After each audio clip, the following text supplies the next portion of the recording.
hot water just sitting in your house in your water heater. That's a great resource. If you hear a announcement that there's going to be water issues, you could always fill your bathtub full of water. That's something you can do. Or we're going to talk more about some 5-gallon jugs you can get just to keep 20-25 gallons of water. That's going to get you through a lot of those issues as well. If you've done no preparedness at all, I would highly encourage you to look at your water situation.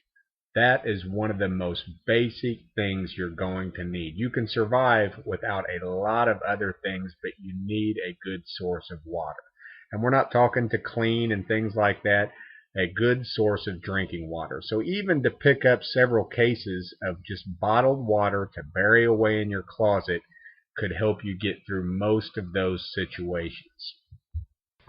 And remember, as we go through, try not to get overwhelmed with what if it's a greater emergency than what we're talking about. We will get to that over the next few weeks, and it will help prepare you for those situations. As far as food, most people have a lot of food on hand, but a great way to gauge your emergency food supplies is on the day before you go shopping, take a look at what food you have in your house, and is that enough to get you through another 72 hours. We're going to talk about concepts all through these podcasts, and one is eat what you store and store what you eat. You know, there's always the people that are going to go out and buy 6 months to a year's worth of food, and there is absolutely nothing wrong with that, but that should come in time more towards your long-term storage types of issues. As far as short-term, you should be storing the things that you like most. Pastas are a great thing to buy several packs of.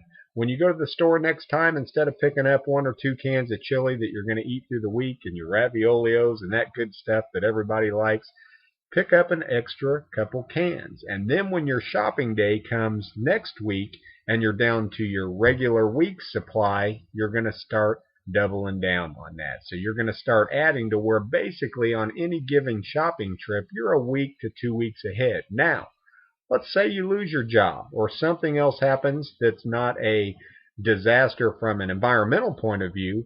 That's another source that you can use that's going to make that situation that much easier. And it's going to be food that you like, not food that's dehydrated, things like that, which again have their place, and we're going to go into great detail in future podcasts. But that's going to be things that you know how to prepare, and it's more of a comfort in those types of emergencies. Now, we've talked about food, we've talked about water from a very, very simplistic or basic point of view.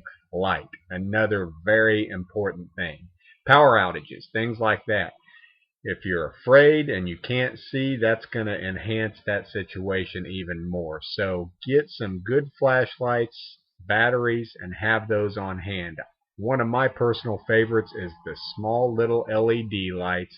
The batteries and lights on those things will last for days at a time, even if you were to leave them on. So you could go by Harbor Freight any number of places and get those for very inexpensive, and get about 5 or 10 of them. Put them all over the house so you've got a lot of different sources.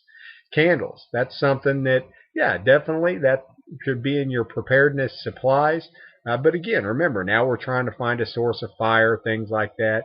Those basic flashlights are something you should have in every room in your house. We talk about smoke detectors, things like that. Those are great things to have. That's going to help notify us. But if you can't see to get out, then that doesn't do you a lot of good either. So have that source of light that's easy to get to and you know is going to turn on when you need it.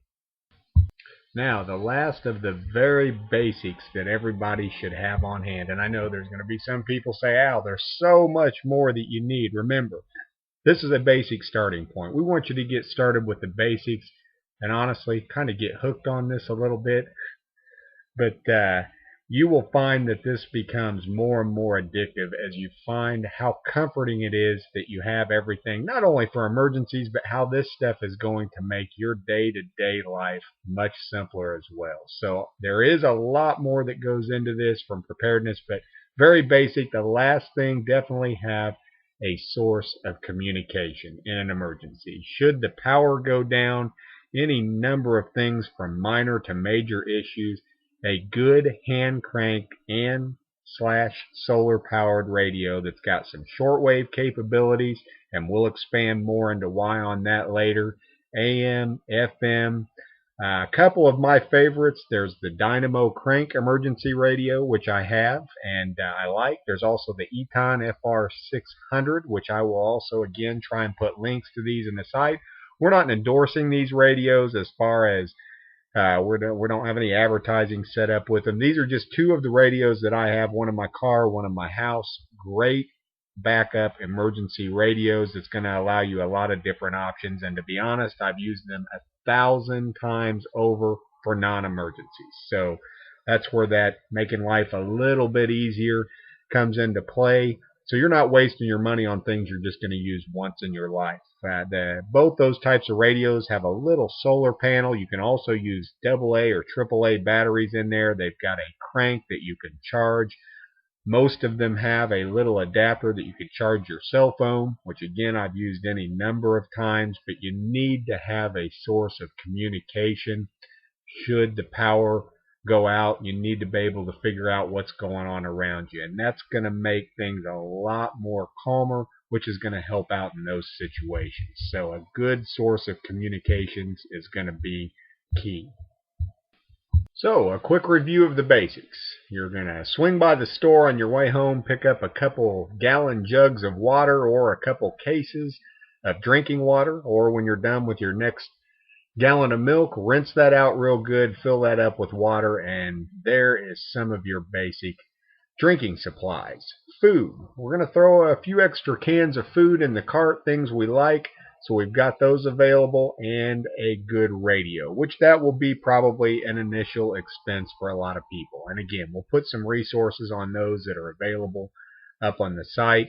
But that is some of the most basic things. You do that, and then you're ready to expand into the next levels.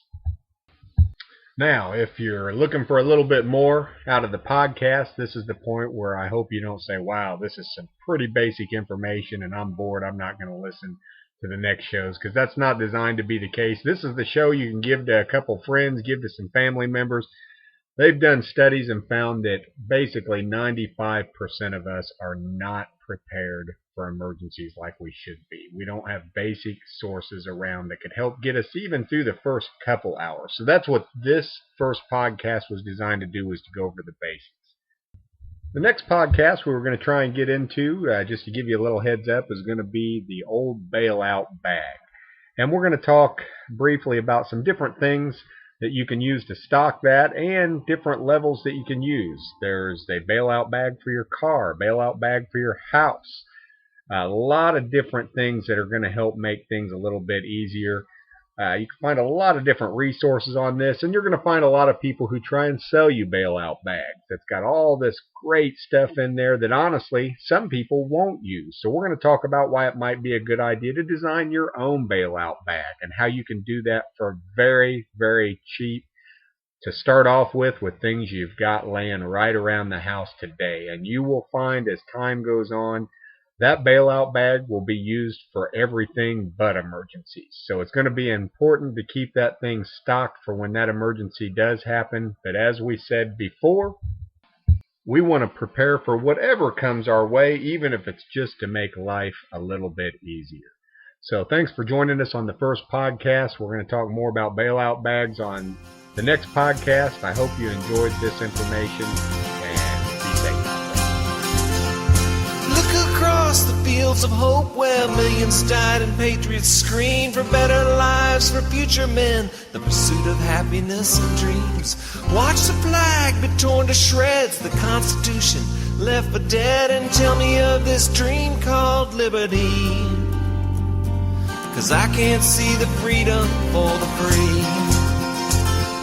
No, I can't see the freedom for the free.